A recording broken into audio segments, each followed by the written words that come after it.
Ayun, sunog. Wala ka ng speedometer. Ayan. Yan ang salarin mga 32,000 sir sa Yamaha.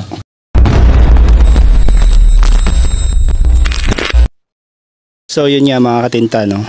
Dumating na yung point na naranas na rin ng NMAX V1 natin yung common issue sa mga ABS na yun nga, nag-umiilaw yung ABS niya na kahit ipa-scan mo, lalabas lang is front disc malfunction.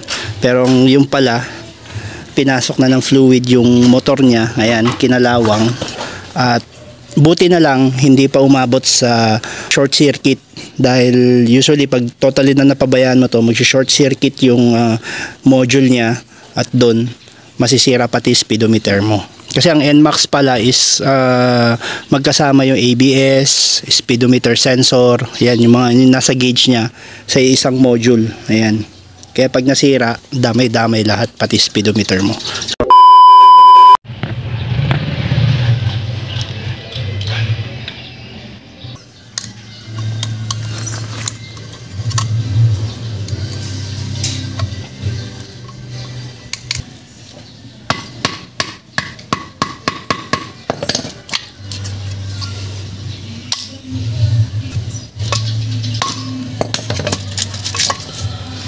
Yan.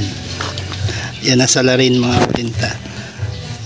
Kinalawang na, no? Kalawang ba yan? Kalawang, oo. Ito kasi sir, pagka nagpapalit ka ng brake pad sinisikwat, hindi nag-open sa taas. Oo. Ito may dalawang piston dyan sir.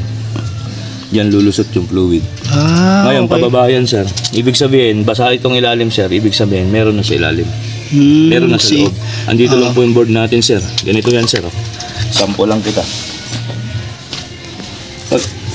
Pag ito ang nabasa sir, katulad niyan, pumuputok yan sir. Ayun, sunog. Motherboard niya. Ay, hindi. Ito yung pinaka-motherboard. Oo, ito yung pag nasira ito sir, wala ka ng speedometer. I see. So yung sa akin maaaring ang sunog yung isa pa lang kasi yun na yung nagloloko. Wala pang sunog dyan sir. Wala pa. Ito lang, ito. Ito pa lang ang grounded sir, itong motor. I see. So kalaunan, pag napabayaan yan, idadamay niya na yung motherboard. Kasi sir, pag binabasa ang board ng ABS, nasusunog. Short circuit. Ugaliin na, tanggalin tong canister niya para hindi daw pumunta sa may module yung fluid. Lesson learned mga katinta. At sa mga naka NMAX V1 dyan, ayan, kailangan yung tanggalin pag magpapalit kayo ng brake pad, either sa harap or sa likod. Ayan. Ayan, nasa magkano yan sir? Pag ano? 32,000 sir sa Yamaha. Kaparehos na ng second hand na Mio.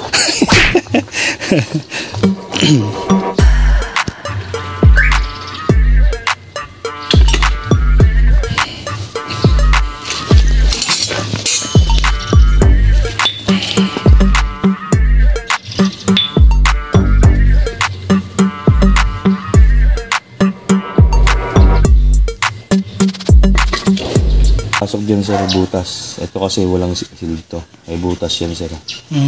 Kasi ito hindi nakasil. So pasok yan sa board.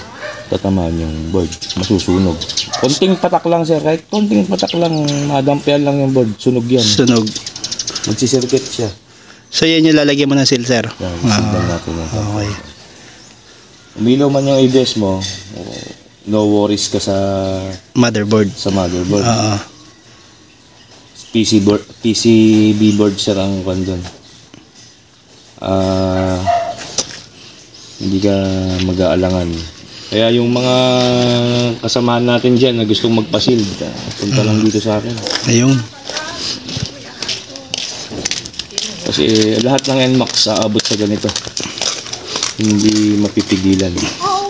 Mangyayari talaga. Mangyayari talaga. So siguro based on your experience naman na sir, sa dami ng ginawa mo, no? Tulad nung kasagsagan yung gawa ko ng sir, ng mga version 1. Hinihintay ko mga version 2. Ngayon sunod-sunod na yung mga version 2 na nagpapagawa sa akin ngayon. Meron nga sir, 3 months old na version 2. Sunog yung module. Nagpalit lang sila ng ng mags, paporma lang ng motor, palit ng mags, sir. Silikwat ngayon Yung ano niya, preno. Ayun kasi yung hindi nila may salpak, sir, yung disc disc. na may yun, pumanik na. Yung caliper. Pagkasusi pa lang, sir, pagpaandar, gano'n. Wala na, umusok na kagad.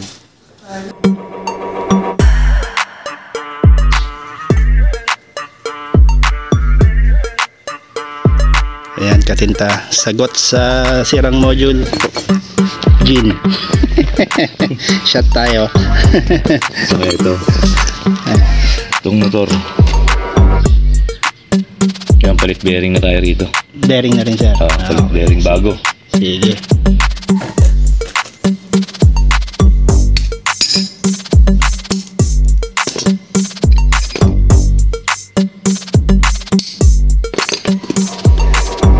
So yun mga katinta, no, sa mga maring nagtatanong kung saan papagawa, i-send ko na lang po yung description or yung Facebook ni sir. Lalagay ko sa may comment section para doon nyo ma-search at kontakin si sir. Okay, so ito na po mga katinta ang after. Ayan, after malinis ni sir, palit bearing, ayan, tapos linilisan na rin ni sir yung loob noon para hindi mag-short. Ayan, nililisan niya ng gin. Ayan. Alright, so ito po ang sikreto ni sir, piso. Para maayos yung NMAX nyo. ABS problem, piso lang ang katapat niyan.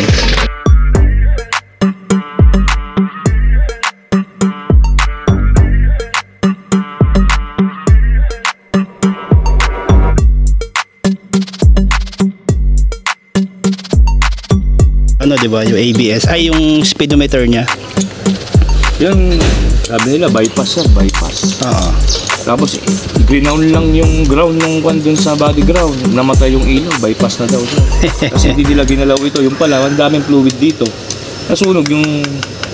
Dalawa yun, sir, isang araw. Oo. Dalawa yun, isang araw nilang ginawa, dalawang motor. Ganun ang ginawa nila, sir, hindi nila nakwento. Ngayon, nagpagawa sa akin, sir, sunog yung module nila. Saklap. Yun, talagang natuluyan na non-ABS, tuluyan sila, sir. Pero hindi ka nagpapalit ng fluid, sir. Alam mo itong mga chamber na to, sir? Oo. Matigas ang preno mo pero wala kang preno. Ibig sabihin, sir, barado. Okay. In and out kasi yan, sir. In and out, harap likod yan, sir. Pag yung in mo, nabarahan, sir, matigas ang preno mo pero wala kang preno. Dito ang problema nun, sir. Ito na Barado. mismo. Buong module pa rin ang sira nun sa'yo. Okay. Kahit anong hangin mo dyan, sir, hindi matatanggal ang bara niyan pag nanigas ang maruming fluid. So usually dapat every 6 months ka magpalit. Sir. Oo. Kahit hindi 6 months, sir, makita mo lang. Oo, tama. Yung Namula, gauge niya. nangitin.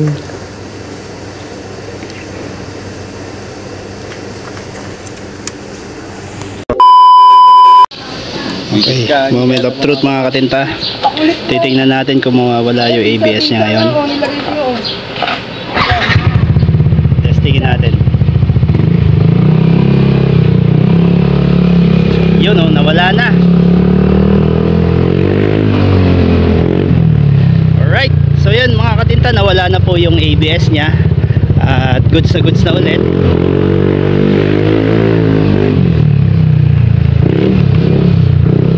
Ikot natin, try natin sa may lubak kasi usually dati nung gamit ko to, pag lumulubak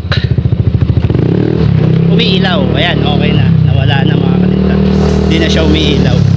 Ayun mga katinta, no, pag once na lumabas na po yung ABS na ilaw doon, ay mag-isip-isip na kayo, lalo na sa mga V1, ipacheck nyo na kaagad bago pa mas malaki yung gastos. Kung pwede pa namang i-repair, pa-repair natin para mas mapapamura kayo.